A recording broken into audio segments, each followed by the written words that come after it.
Hi, I'm Niall from Gulfstream Boat Sales, and this is a 2011 Beneteau Antares 30 Fly, powered by a single Volvo Penta D6 370 horsepower shaft drive diesel engine. We're at Bangor Marina here today. We're doing a full walk around video on it.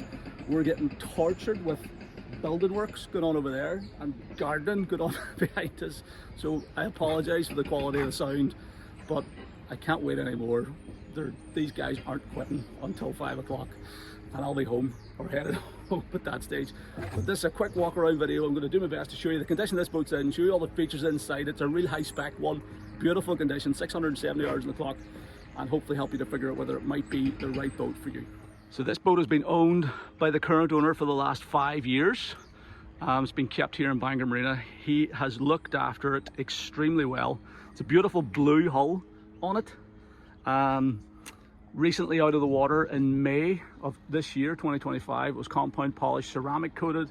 It's been serviced annually every year he's had it. Most recently done there in at the start of the season, start of the 2025 season. Has full camper canvas covers for the aft cockpit area. Teak laid decks here on the swim platform and the aft cockpit. Good Flybridge cover as well. And it's a really nice example of one of these Antares 30 Flies. The boat is actually 33.5 foot overall length with a beam of 11 foot, and it crams an unbelievable amount of accommodation into it. If you have a look up along that starboard side, the hull looks fantastic. Like, this is November, so for a boat to be looking this shiny and nice at this time of the year, you know that it's been really well cared for. Great high guardrails, fantastic swim platform. There's Weaver snap davits on there so you can carry a tender. There's also a little bracket for an outboard if you want to pop an outboard engine on. There's a center mounted swim ladder, so if you're swimming on the boat you can easily get in and out of the water. Fold down stainless steel cleats on the stern corners, as well as your big chunky cleats on the hull sides. You get the beautiful Antares 30 badge here. You got your Webasto heater outlet. There's a heating system on board the boat. Can't get over how nice it is, actually. Normally whenever we come to look at any boat for sale, really, no matter how young they are, we're always having to factor in like a machine polish and wax and stuff. This boat genuinely doesn't need anything done to it. It is ready just to hit the water and go. Get your Beneteau badge on here. Great high bow rails, handrails up there. Lovely tinted windscreens on it. There's bow sun pad cushions for the boat as well. We'll hop up onto the bow and show you around, but yeah, really nice boat. You can see on the radar arch there, we have VHF and AIS antennas either side.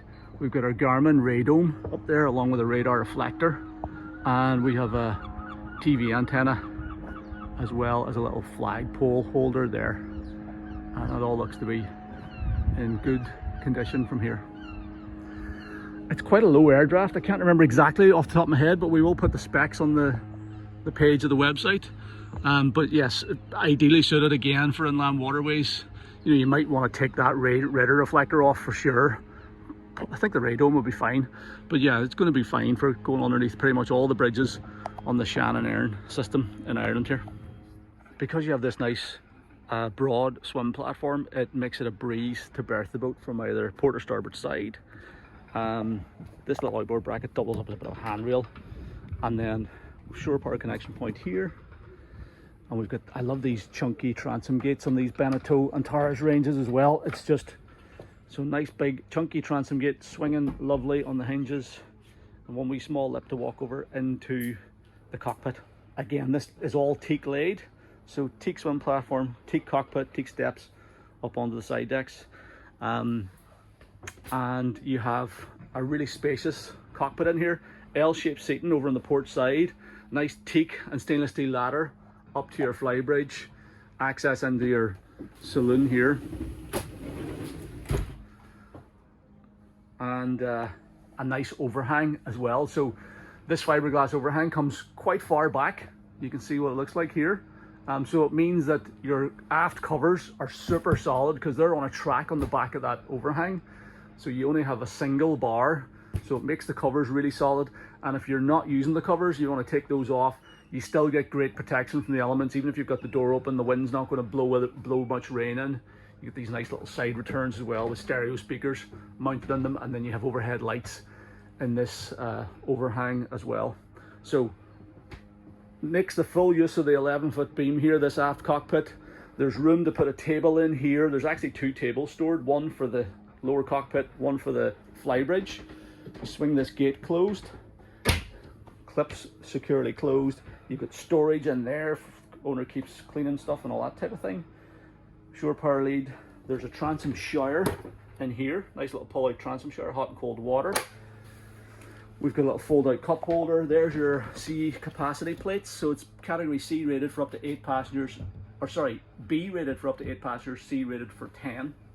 So a very capable hull on this boat. And yeah, a couple of rod holders and these little teak gunnel insets. Nice chunky mirror and cleats arrangements here as well. Storage underneath these seats and a huge laserette below the floor as well. But yeah, storage in here, and I think there's a storage bin underneath that one as well, which there is.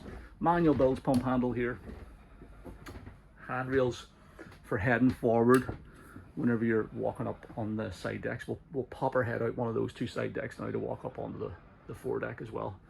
But immediately, as soon as you come on board this boat, check out the headroom underneath this overhang too. It's huge. It feels much bigger than her length would suggest. Certainly its nominal length. You know, you think 30-foot flybridge.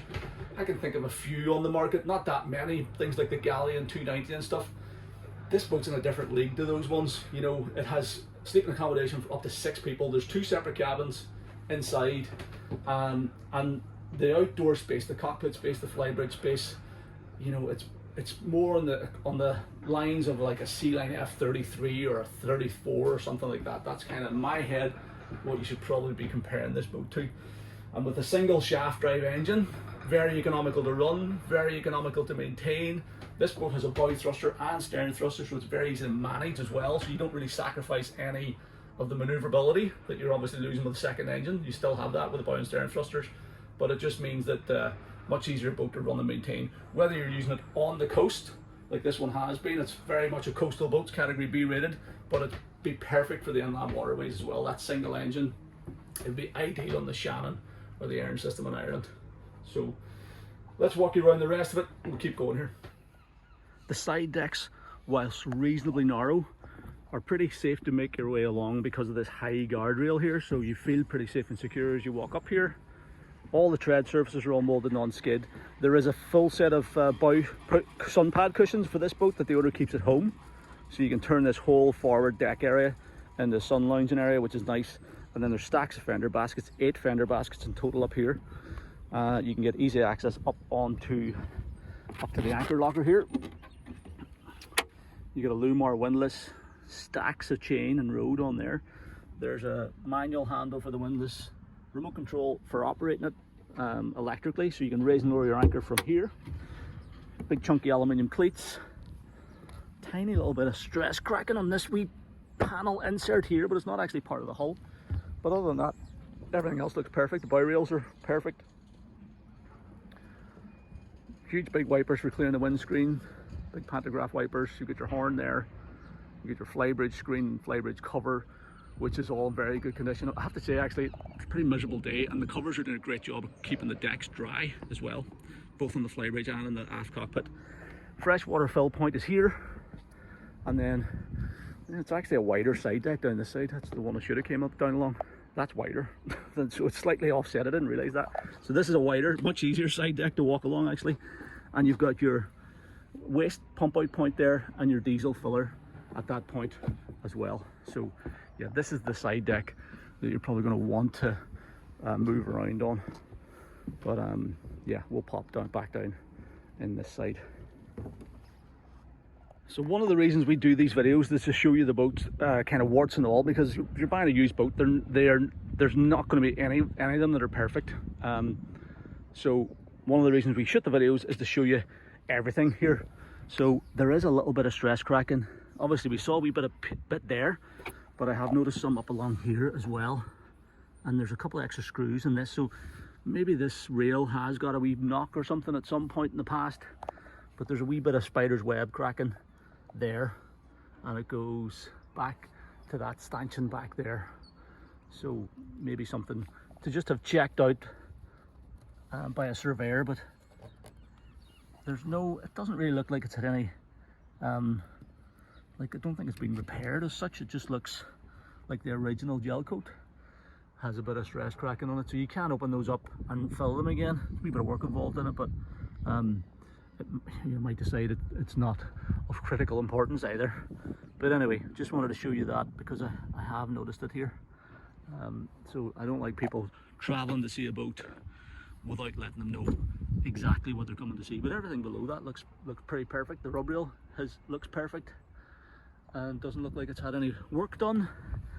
Yeah, doesn't look to me like there's been any filling done at this or any sort of kind of attempt to repair it, other than putting an extra couple of screws in this stanchion.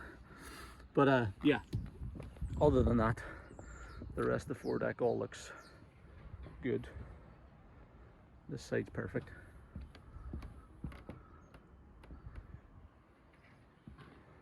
Deck feels super solid up here as well.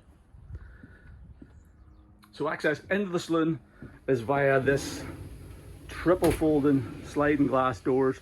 You can secure those open and they give you a huge wide entryway into the saloon here. The Antares 30 is actually 33 foot 6 inches long overall length. It has a beam of 11 foot and it packs an incredible amount of accommodation into her dimensions.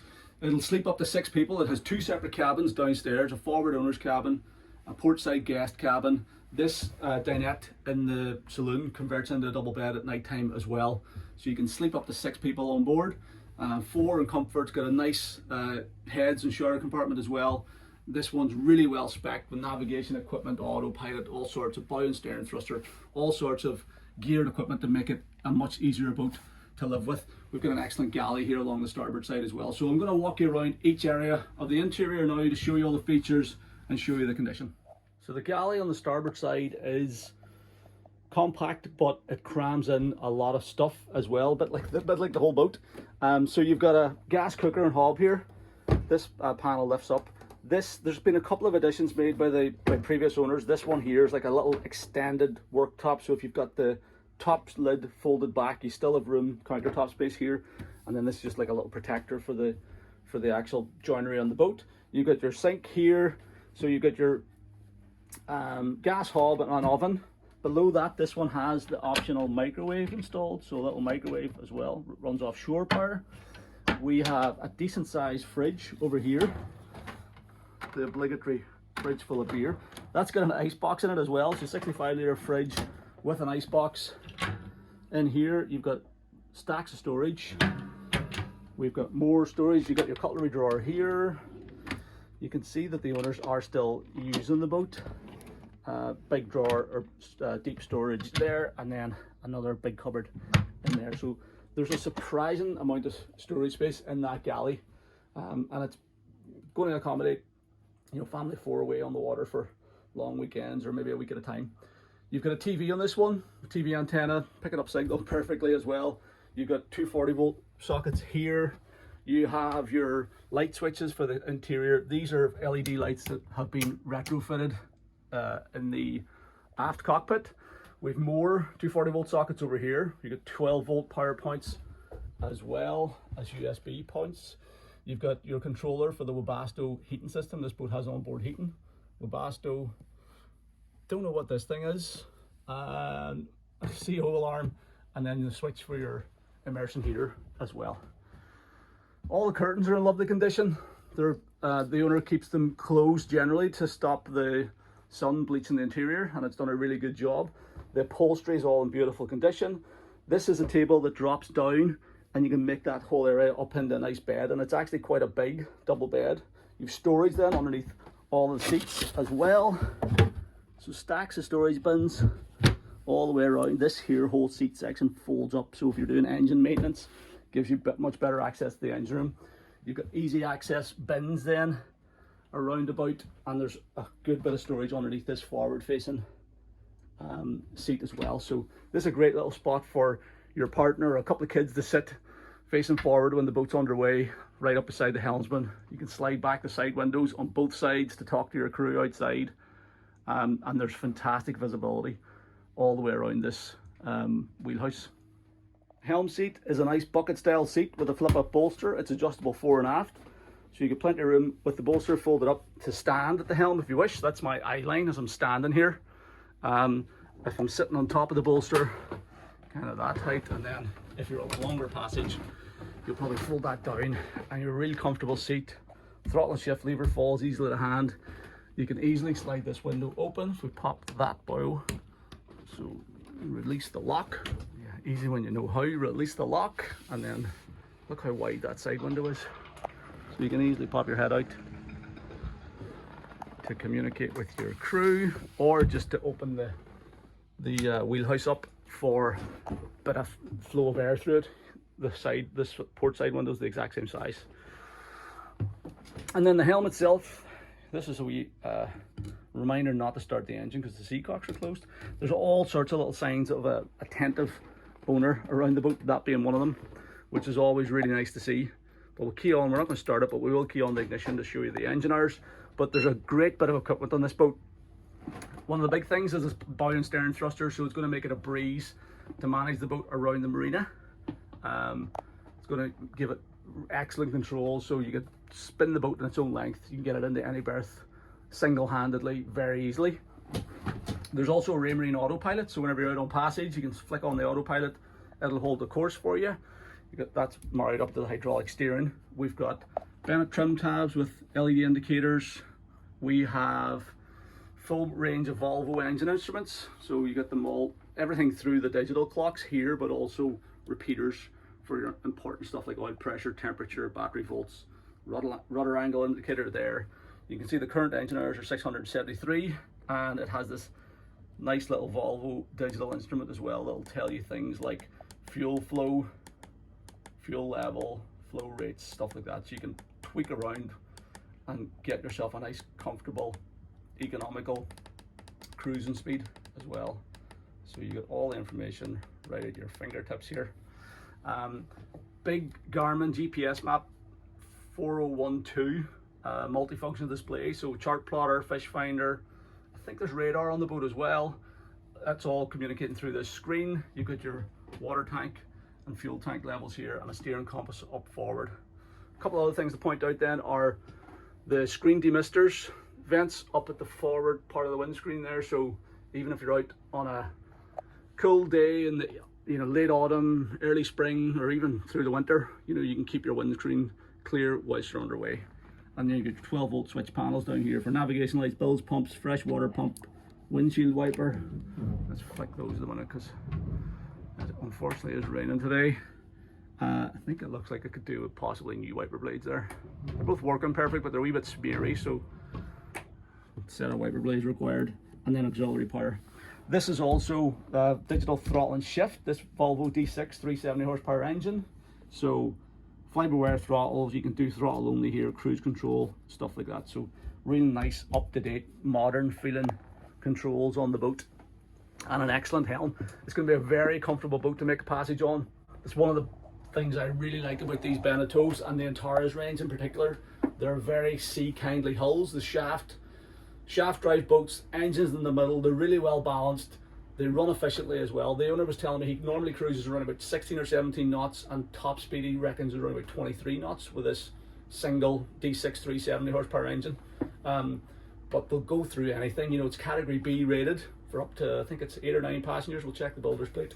So it's offshore rated, and they are a capable hull. Whether you're looking for a boat around the sea, around the coast, like this one has been used in recent years, or if you're thinking about on the inland waterways, even on the bigger lakes and stuff, there's nothing that's going to upset it. So they are a great running boat. They behave really well underway, and this one is going to be a breeze to manage whether you're with a crew or on your own. It's got all the right kind of gear you'd want to see on it. And just before we finish at the helm, can't forget about the radios up here. So the VHF radio here, and you've got your Fusion Bluetooth stereo as well. You can link that to your phone. We've also got a barometer and a clock there. So all neatly done. You've got the curtains to screen off the windscreen as well. and all the lights and speakers and everything all working perfectly. So let's take a closer look at this forward seat. Beautiful mahogany handrail here, nicely done. One step up, you got another handrail forward here. You've got this nice little storage bin here on the left hand side where the owner has fuel cap keys and stuff. This sliding window slides the same as the other one on the starboard side. And this is an overhead open and vent hatch into the guest cabin. But you've got great visibility here. There is room, you could squeeze 2 kids on here, but yeah, this is a nice place to sit. You're elevated up over the rear seat passengers as well, so you can sit and have a conversation with the helmsman whenever the boat's underway. The Antares range did start way back when from Beneteau as a bit of a fishing boat, but now this was kind of around the time when they were swapping over to really their cruising boats, their family cruising boats now that you can fish from, but they're very much built with the idea of cruising in mind. So they're very comfortable places to sit, to lounge around at anchor in the marina or on passage. They've still maintained the seakeeping that they've been renowned for forever, but they're very much a family cruising boat, and it's little features like this and this lovely lounge seating area and things and the fantastic accommodation that that really change it towards more of a cruising focus than a fishing boat. So fabulous. Like in terms of an entry-level Flybridge boat, you will be very hard pushed to find something at this length that squeezes so much accommodation and usable space into. Moving forward then, from the saloon we go down to the forward companionway, where we've got our guest cabin on the port side, our heads compartment on the starboard side, and our owner's cabin up forward. So we'll start in the owner's cabin. So it's a nice big cabin. It's got an island double berth, so you can get into the bed from either side without disturbing your partner at night time. Lovely overhead spotlights. We've got a nice opening deck hatch with screens to screen that off, mosquito nets and blackout blinds. We've got reading lights at the head of the bed there. We have a hanging locker here on the starboard side, so nice big wardrobe. There's a storage shelf up along each side and opening portholes on each side as well. On this side we've got like a little makeup table area here with storage underneath, 240-volt sockets. There's storage under the bed as well. I think this lifts up on 2 gas struts, so that's really easy to get into. And you get stacks of space here, so storage, bow thruster, controllers and things, battery box there as well. So that's really easy access storage. You're not hoking around or digging through shelves or drawers. And there's a heater outlet there, so you got a heating outlet in this forward cabin as well as in the main saloon and things. So yeah, timber work is in beautiful condition. One of the things I like about the Beneteau is they're super low maintenance. So this is all molded fiberglass, so you can just wipe it clean. It doesn't go moldy or anything. The timber's all really easy to keep as well, and the flooring is all in great condition also. And then you've got a sliding door for this cabin here. That's easy when you know how as well. Stand on that and it releases the door and it slides really nicely. So good space saving idea that. And then that's it locked back in position. Heads compartment then on the starboard side.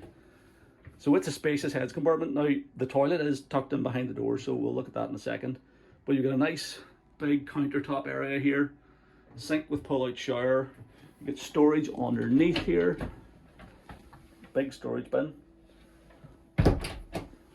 You have another storage compartment here, little vanity mirror, open a porthole. You've got electric flush toilet and a holding tank gauge there. The whole compartment is lined and drained, so whenever you are showering, you pull out your shower head and you've got a shower sump. You can actually put the shower head up here and the shower sump pumps the water out. So again, great spacious heads compartment and everything you'd need for going away on a longer trip. And then in here you've got access to the back of the dash. Let's close that up again.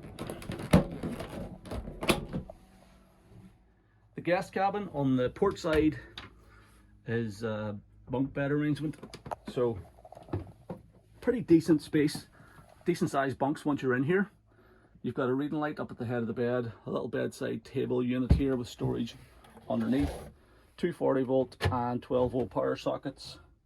Good bit of storage in there. We have a heater outlet in here as well, so this cabin is also heated. So you get a decent sized berth, and the upper bunk then as well. Now all the filler cushions for the Flybridge are stored there at the moment. But if you want to, this upper bunk folds up, hinges up out of the way. So if you are using this as a single cabin, it gives you stacks more headroom in the berth.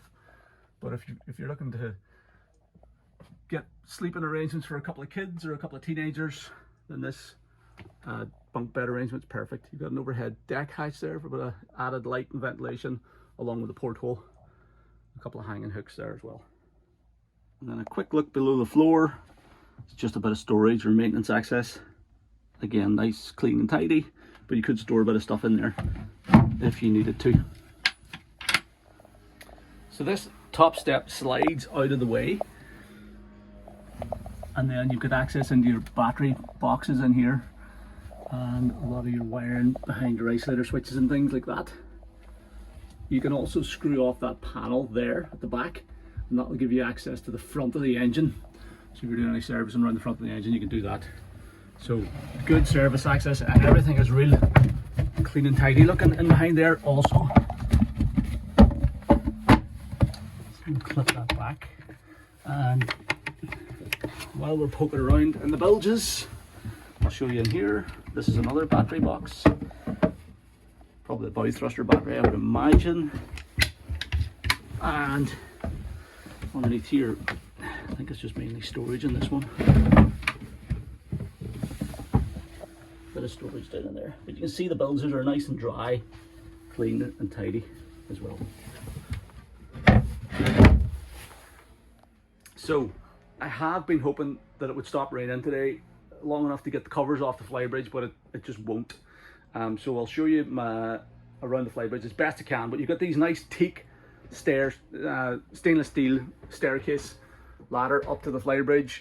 This opening deck hatch, so even with the covers off, you can keep that hatch closed. The rubber seal, it means that you won't get any water coming down into the aft cockpit. And then this is the Flybridge, so it's got a very good cover on it, as you can see. But basically, I'm going to post photographs of the Flybridge so you can see the layout. But you've got a nice U-shaped seating area. There's obviously the filler cushions downstairs that go onto this area. So you can make this whole area, it's nice U-shaped seating area around a table that goes in here. Then you've got your forward or rear facing bench seat up at the helm. So this little seat backrest will go forwards or aft, like so. And you can, there's also a filler cushion here, so you can make this whole area into a big sun lounger. So it's actually a great bit of space up here. There's screen covers, console covers on here as well, which we will pop off to show you the equipment. So we've got a big Garmin repeater. Again, I'm going to show you the photographs, but a big Garmin screen which displays the same info as downstairs. That's actually a more modern one. It's a 1020 XS Garmin up here. So it's going to be your chart plotter, fish finder, depth sounder, and radar as well. Nice little cubby hole, stainless steel handrail, stainless steel cup holders. You can see the windscreen is in great condition, full wraparound screen, all in perfect shape. Again, we have photographs of this exact boat, so I'm going to show you what it looks like. You got the stainless steel bow rail or pulpit rail all the way around the back as well, so you can keep guests and kids safely on board up here. And whenever you do get nice weather, it's a fantastic place to helm the boat from and also just relax on board. So pull this out of the way, and then you can see that you've got all the same equipment as you have downstairs basically. So you've got your Raymarine repeater for the autopilot, horn, ICOM, VHF radio, so a second VHF radio, which is good. Bow thruster and stern thruster controls. You've got your Volvo digital displays and your tacho, digital tacho, and then your Volvo digital throttle and shift. So nice central helm station. Again, apologies that this isn't ideal, but hopefully it shows you kind of enough to let you see the condition. It's in lovely shape, to be fair. This is obviously a little indicator to show where whenever the rudder's dead ahead. But yeah, it's in good condition. All the electronics are working up here, and lovely Flybridge for relaxing on or helming the boat from on better days. A couple of other things to point out here in the aft cockpit are a huge storage compartment here, huge laserette underneath the floor. So you got these nice little teak insert boils, which are really cool for filling in the, you know, the table mounting points, so they don't fill up with water and crap and things. So that's nice. That's another wee addition that one of the previous owners has obviously done. There's all sorts of little touches like this throughout this boat that shows basically it's been really well cared for. But that laserette lid lifts up in 2 gas struts, and you can see there's stacks of stuff in here at the minute. But this is your fuel tank. I think it's a 375 litre tank from memory. Easy to get at, and then just storage for additional fenders, covers. There's a life raft in there as well, I can see. Yeah, you get access, service access then to steering pumps and systems and stuff like that. Trim tab controls, or trim tab motors, I should say. So yeah, whenever that's cleared out, you've got good maintenance access, but that's a great space. Again, you know, it is a family cruising boat. You're gonna gather up a lot of gear if you're heading away in a boat like this for, you know, a week or so at a time. And the more storage you have, the better, because it's going to keep your living accommodation clear, so you get space for accommodating all your guests. This is your gas locker in here. A little dedicated storage spot for a boat hook. So let's take a look at the engine access. You have to roll the carpets forward, and that's, to do that, you've got to lift this seat up. This hinges up out of the way, so you can see that the actual underlying floor is in beautiful condition. The timber's in great shape. And then we'll probably just open this side, because if we're going to open that side, we'd have to remove the table. But let's see how we get on with just opening this side for starters. And this is going to give us access into the engine room. It's held open on a gas strut, and that's a big donkey, the D6 370. I'll tell you what it will do, I'll take that table out and lift that hatch up as well while we're here. Seeing as we've come this far, table's out, that hatch is up as well, and you can get a good look around this engine bay. So good maintenance access. Actually, you've got your oil filters and things, diesel filter over on the port side. There's your dipstick as well for checking the oil level. You've got your seawater strainer here, automatic fire extinguisher. You've got your diesel pre-filter here. You've got your exhaust hose, gearbox, shaft seal. This shaft seal was replaced in April or May of this year, the owner was telling me. So that's all good. Engine was serviced every year by the current owner. We've got records to show that. And it was done by the local Volvo guy who looks after, Volvo trained guy who looks after most of the Volvo boats in the marina. And yeah, great engine, shaft drive, super simple, low maintenance, no stern drives or IPSs or anything funky to go wrong or living in the water all the time. And you've got access at the front of the engine also via that little panel that we looked at earlier underneath the stairs. So that to me, that's probably the engine to have in this boat. Good for about 23, 24 knots flat out and cruising comfortably around 16, 17 knots. You're going to get a good range out of that 375 litre tank as well. So there you go, that's this 2011 Beneteau Antares 30 Fly, powered by the Volvo D6 370 horsepower shaft drive, single engine, 673 hours in the clock, great spec, bow thruster, stern thruster, twin Garmin plotters, VHF radios, TV, heating system, you name it, this boat has it. And hopefully you'll agree after walking around the boat. Apologies again that we've been plagued with external noises. The weather has been brilliant to let us get the Flybridge covers off, but hopefully it's given you a good enough idea of the condition it's in. You can tell looking around this boat, the current owner and the previous owners have really cared for it very well indeed. There's a full service history with it. It's VAT paid. It also came into Northern Ireland prior to the Brexit implementation date. So that means it has freedom of movement throughout the UK and Europe. So it can be sold in the Republic of Ireland without any taxes or duties, or anywhere else in Europe for that matter as well. So it has a lot of things going for it. Fully maintained, up to date, polished, compounded, looks the part, ready to go for the season, next season. And the berth's available as well until I think March or something, the owner was telling me. So if you need somewhere to keep it over the winter, it can stay here until the spring of the year. But anyway, we are very keen to show you the boat. If you've any questions about it, if you want to come and see it, if you want to talk about the logistics of getting it home, if you want to talk about a part exchange, we can also discuss that with you as well. If you have any queries, if you want to arrange a viewing, please don't hesitate to get in touch. The best way to do that is by calling me on the number at the top of our website, gulfstreamboatsales.com, or you can fill out the callback request form on our website and I'll contact you at a time convenient, or send me an email to sales@gulfstreamshop.com. Thank you very much for taking the time to watch this video. I hope you find it useful, and I hope you like this boat as much as I do. Cheers.